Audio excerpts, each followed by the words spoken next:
镜头换来看台中，沙落中清路7段甲三民路口，今日透早是有电线落入涂骹，可能是去互强风扇落来。这透早有2个民众7点外骑乌托摆经过，就去搞到雷残。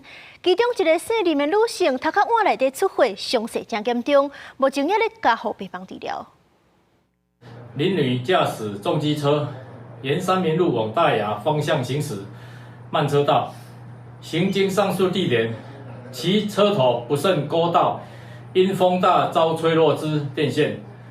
同一时间，对向陈南驾驶重机车沿中兴路7段往沙鹿方向行驶慢车道，其车头也勾到遭吹落之电线。这2个受伤的民众拢是送去公电病院急救，2个人淹落拢无食酒。目前这人伫咧加护病院姓林的女性，骹手有真侪大断去，面嘛切着伤，而且这头壳碗内底有出血。也若是另外一个姓陈的查甫人，除了头面甲手有着伤，是无介严重的伤势，目前是伫咧急诊室观察。